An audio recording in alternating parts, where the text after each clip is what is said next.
वकील से अभद्रता करना तहसीलदार को पड़ा भारी। तहसीलदार पर वकील की शिकायत पर जिला न्यायालय में 1 साल बाद मामला दर्ज। आने वाले समय में दीपक शुक्ला की बढ़ सकती हैं मुश्किलें। अशोकनगर जिला न्यायालय में तत्कालीन अशोकनगर तहसीलदार दीपक शुक्ला के विरुद्ध मानहानि का मामला दर्ज किया गया है और अब न केवल इसको सामान्य अपराधी की तरह जमानत कराना होगी बल्कि 9 मार्च को जिला न्यायालय में पेश भी होना होगा। दरअसल पूरे मामले को देखा जाए तो 1 साल पहले अधिवक्ता अमरीश लोधी द्वारा शांति भंग की धाराओं में जेल भेजे गए उनके क्लाइंट की जमानत तत्कालीन अशोकनगर तहसीलदार दीपक शुक्ला के न्यायालय में पेश की गई तो उनके द्वारा न केवल बेवजह आरोपी की जमानत नहीं ली गई बल्कि एडवोकेट अमरीश लोधी से भी अभद्रता की और कहा कि जेब में रखो अपना कानून, यहाँ हमारा कानून चलता है। जिसके बाद अमरीश लोधी द्वारा इस मामले को लेकर 5 मार्च 2025 को परिवाद लगाया गया, जिसके बाद न्यायालय द्वारा इस मामले की न केवल जांच कराई गई साथ ही बयान दर्ज कराए गए और उसके आधार पर न्यायालय में तत्कालीन तहसीलदार दीपक शुक्ला पर आपराधिक 356 BNS की धाराओं के तहत मानहानि का मामला दर्ज किया गया है। दरअसल पूरे मामले में देखा जाए तो न्यायालय के अंतर्गत तत्कालीन वकील और वर्तमान में AGP अशोकनगर अमरीश लोधी ने तत्कालीन तहसीलदार दीपक शुक्ला पर आरोप लगा है कि उन्होंने बेवजह उनके पक्षकार को न केवल राजनीतिक या द्वेष के चलते जबरन शांति भंग की धारा लगाकर जेल भेजा बल्कि जब उसके परिजन वह जमानत लेने नियमानुसार गए तो नियमों को दरकिनार करके न केवल उसकी जमानत ली गई बल्कि वकील के साथ भी अभद्रता की गई और कहा कि अपना कानून कोर्ट में चलाओ, यहाँ हमारा कानून चलता है। और वकील अमरीश लोधी का आरोप है कि उसके पक्षकार को जेल पहले भेज दिया गया और केस को बाद में पंजीकृत किया गया है। देखिए इस पूरे मामले को लेकर क्या बोले AGP अमरीश लोधी।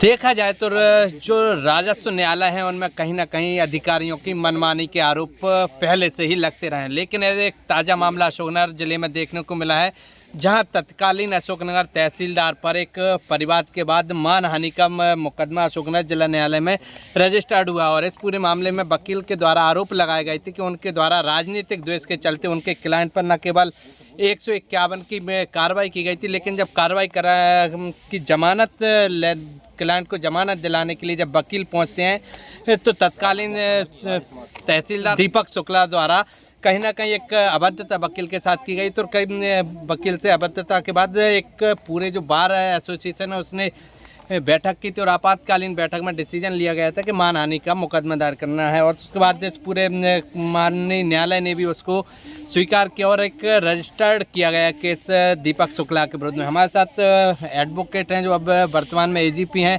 अमरीश लोधी जी। आखिर क्या पूरा मामला था अमरीश जी, इसको लेकर क्या कहेंगे आप? देखिए, जो तहसीलदार जो तत्कालीन थे दीपक शुक्ला और उन पर कार्यपालक मजिस्ट्रेट की शक्तियाँ थी, तो पुलिस ने किसी राजनीतिक दबाव के चलते हमारे क्लाइंट को गिरफ्तार किया 151 में और इनके सामने पेश किया। तो इनकी कोई ना कोई दुर्विसंधि थी किसी व्यक्ति के साथ, तो इन्होंने जो है ऑर्डर शीट में गलत तरीके से ये लिखते हुए कि संबंधित व्यक्ति ने जमानत पेश नहीं की और 20,000 की जमानत करने ऑर्डर किया, लेकिन इन्होंने लिख दिया कि जमानत पेश नहीं की और उसको गलत तरीके से जेल भेज दिया, जबकि वो व्यक्ति साथ में जमानतदार लेके गया था। उसके शपथ पत्र भी हैं उस दिनांक के और जमानत की किताब भी है, ऑर्डर शीट पे वो चीज़ भी मेंशन है, बाद में हुई है। तो दूसरे दिन जब फिर मैं गया तो मैंने कहा कि साहब आपने खुद ही जमानत का आदेश किया और आप जमानत दे दीजिए। तो इन्होंने न केवल जमानत अस्वीकार की बल्कि मेरे साथ बहुत ही अपमानजनक व्यवहार किया। मुझसे कहा कि मैं आपके क्लाइंट को नहीं छोड़ूंगा, आपको जो दिखे सो कर लेना। ये भी कहा कि आपके जैसे वकील रोज़ आते हैं यहाँ चले जाते हैं।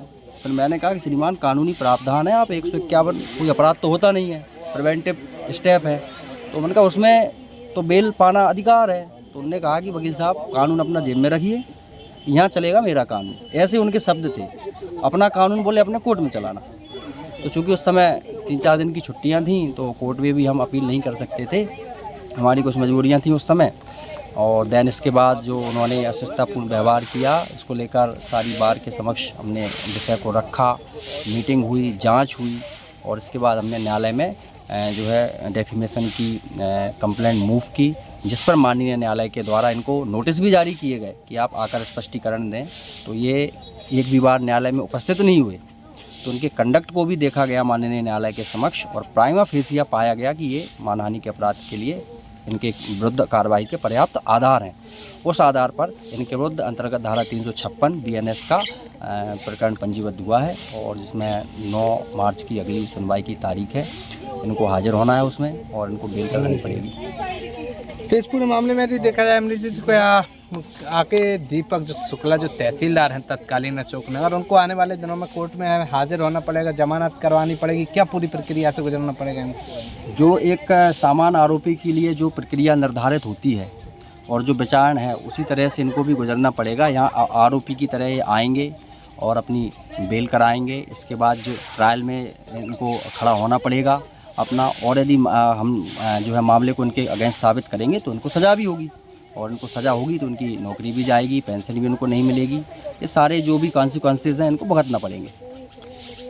देखिए, तो कहीं ना कहीं ये वो हमारे साथ एडवोकेट थे अमरीश लोधी जी, जिनका मैं इनके वार्तालाप के बाद ही इनसे ही जो एक तीखी नोकझोंक हुई थी तत्कालीन अशोकनगर तहसीलदार दीपक शुक्ला के साथ, और उसके बाद यदि देखा जाए तो उन्होंने जो इनके जो आरोप हैं कि उन्होंने कहा था कि कानून अपनी जेब में रखी, तो कहीं ना कहीं एक बार कानून के ही पैच में तहसीलदार दीपक शुक्ला फंसे और उन पर केस रजिस्टर्ड जिला न्यायालय अशोकनगर में किया गया है। और इस पूरे मामले को लेकर कई अन्य एडवोकेट्स भी हमारे साथ हैं। हमारे साथ एडवोकेट विश्व सिंह जी हैं। भैया कैसे देखते हैं इस पूरे मामले को लेकर? देखिए, लगातार हम लोग जैसे राजस्व के मामले में जाते हैं यहाँ पैरवी करने के लिए कोर्ट से, तो वहाँ के सारे अधिकारियों का जो बर्ताव रहता है वो इसी तरीके से रहता है। जैसे कि राजस्व का आप कार्रवाई देखते हैं किस तरीके से करते हैं, वो लगभग उनकी जो मेन कार्रवाई होती है वो लगभग शाम के 7 बजे के बाद वो कार्रवाई करते हैं। तो ये तो हमको करना ही था, जैसे कि हमारे अमरीश भैया से वो उलझ गए हैं, तो अब देखते हैं, हम सब लोग उनके साथ हैं, पूरी बार उनके साथ हैं। ये देखिए, कहीं ना कहीं लगातार अन्य जूनियर भी अमरीश जी के साथ हमारे साथ हैं। इस पूरे आप महिला एडवोकेट्स हैं, आपको बड़ी समस्याओं का सामना भी फील्ड में करना पड़ता होगा। इस डिसीजन को लेके कैसे देखते हैं आप? ये डिसीजन आने वाली अधिकारियों के लिए और वकीलों के लिए क्या मैसेज है, आप कैसे देखते हैं? पहली बात तो एडवोकेसी एक नोबल प्रोफेशन है, और जैसे कि आप देख रहे हैं कि इन्होंने हमारे जो AGP सर हैं अमरीश कुमार लोधी, उनकी मानहानि की है और न्यायालयीन कार्रवाइयों का भी उन्होंने मजाक उड़ाया है, अवहेलना की है। तो आप देख ही रहे हैं कि बताओ केस रजिस्टर्ड हो चुका है और उन्हें निश्चित रूप से न्यायालय से पनिशमेंट मिलेगा। Thank you. ये देखिए, लगातार इन वो एडवोकेट से इनका स्पष्ट तौर पे कहना है कि जो कानून है वो अपना काम करेगा, और अवश्य जो एक मानहानि का जो मामला था उसमें कहीं ना कहीं आने वाले दिनों में दीपक शुक्ला की जो तहसीलदार हैं तत्कालीन अशोकनगर, उनकी में परेशानियाँ बढ़ सकती हैं, मुसीबत बढ़ सकती हैं, और आने वाले दिनों में उनको न्यायालय द्वारा जो तथ्य हैं इन लोगों के पास उसके अनुसार पनिशमेंट भी मिलना लगभग तय बताया जा रहा है। लेकिन अब आने वाले दिनों में देखना होगा कि कोर्ट का क्या जजमेंट आता है। लेकिन वर्तमान में यदि कहा जाए तो तत्कालीन अशोकनगर तहसीलदार दीपक शुक्ला की मुसीबतें बढ़ती नजर आ रही हैं। स्वदेश शर्मा, स्वदेश समाचार, अशोकनगर। हमारे अभिभाषक संघ के सदस्य हैं श्री अमरीश लोधी जी, जो वर्तमान में AGP भी हैं।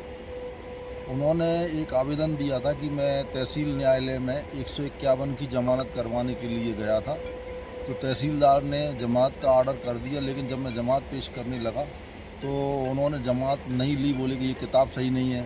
तो फिर मैंने दूसरी रजिस्ट्री भी ला के दे दी, फिर रजिस्ट्री पर भी नहीं लूँगा, और फिर उनके साथ में मिसबिहेव किया कि तेरे जैसे बहुत से वकील आते हैं जेब में पड़े रहते हैं, और उनका अपमान करके कोर्ट से निकाल दिया। हमने जनरल मीटिंग बुलाई, पूरे घटनाक्रम की जांच की, तो घटनाक्रम सही पाया गया।